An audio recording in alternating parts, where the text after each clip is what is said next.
A very special thanks to Nintendo UK for providing us with this review copy. 2D Mario has hopped on over to Switch with New Super Mario Bros. U Deluxe, bringing a new character with an exclusive power-up and the new Super Luigi U DLC expansion packed right in from the get-go.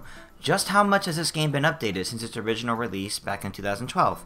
Is the game truly worthy of its deluxe title? My name is Tris, and let's find out in this review.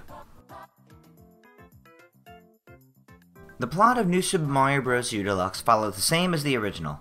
Mario, Luigi, Yellow Toad, and now Toadette instead of Blue Toad, are enjoying tea at Peach's castle when Bowser attacks, sending them away as he captures both Peach and her castle. The ensuing adventure is the quest back, taking out the Koopaling castles along the way in the various worlds. Beyond replacing Blue Toad with Toadette, there's no other changes to this plot since the original game.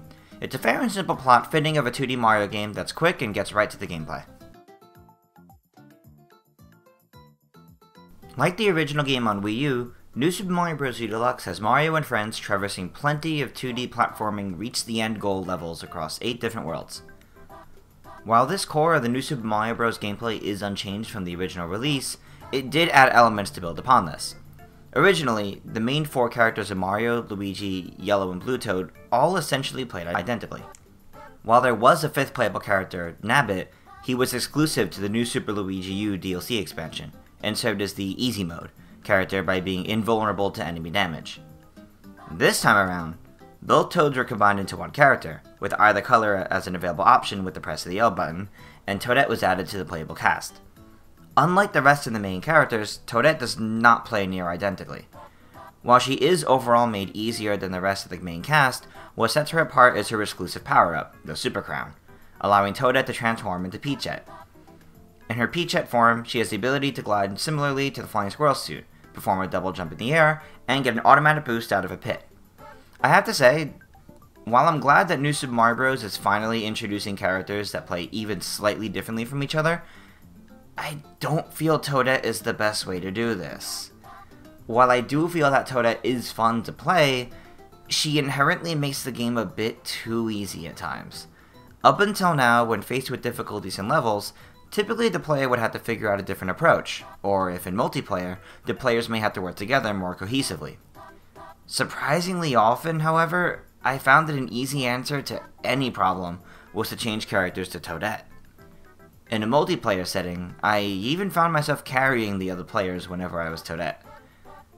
While the overall gameplay is fun and solid, it leads to some specific problems in the presentation of the game as a whole.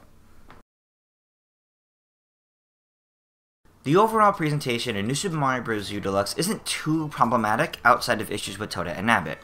For the most part, everything in the game is relatively clear and accessible to players.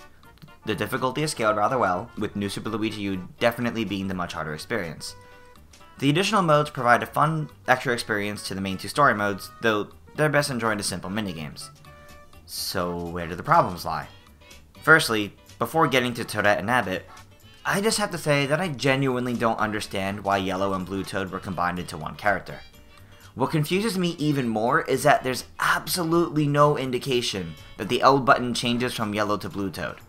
And with that, because both Toads are consolidated into one character, they cannot both be played at the same time, which completely leads to another issue with New Super Mario Bros. U Deluxe. The game clearly indicates that Toadette is the easier character, while Nabbit is the very easy character. As the game is advertised and heavily marketed to be played as a 4-player experience, this means that one of the 4 players is forced into the handicap of playing an easier character. In addition to this, the game definitely seems to favor Toadette beyond any other character. While Super Crowns won't appear in a level if Toadette isn't being played, that certainly won't stop them from showing up anywhere else. I actually found myself avoiding item houses at times, as I found they were consistently only offering me Super Crowns and singular 1-up mushrooms, even when I was only playing as Mario, Luigi, or Toad. When you're constantly being handed Super Crowns that have absolutely no effect on any character beyond Toadette, not even working as a simple mushroom or anything, it almost feels like the game is non-stop reminding you to give Toadette a try. I may still have fun while playing as Toadette, but to me, it doesn't feel as rewarding to clear levels of the game exclusively as her, Yet, when I'm constantly handed her exclusive item, I don't feel like I'm being given much of a choice in the matter. I'll be honest, I actually loved New Super Mario Bros. U back in its original release. It was a blast to power through with my friends, facing more and more difficult challenges as we tried to collect every star coin and find all the secrets of every level. When I heard this was getting ported to Switch, I was really hoping for a bunch of new exciting features to make this truly a deluxe edition of the original Wii U release. Despite this, while I have been enjoying my time with my friends as we've been playing New Super Mario Bros. U Deluxe, it just feels like there's been minimal changes to the game. The only real significant change feels like the annoying force factor of needing to have one of the 4 players play the easier character, and if not, the constant reminders from the game to play this character for their exclusive power-up. Overall, I've enjoyed my time with this game, but I fear this leaves far more to be desired. I think this makes for a fun game with some friends if you missed out on this game during the Wii U era, but I can't say there's much new to make anyone double dip, unless you're just looking for the nostalgia from 7 years prior. I have to give this game a 3 out of 5 stars. Before we go, I'd like to give a very special thanks to all of our patrons, including our super patron, the Duke of Dorks. You can find a link to his channel in the description below. If you like this video, give us a like. Want to share your thoughts on the game? Leave a comment below, or let us know on Twitter or Discord, which you can find the links to in the description.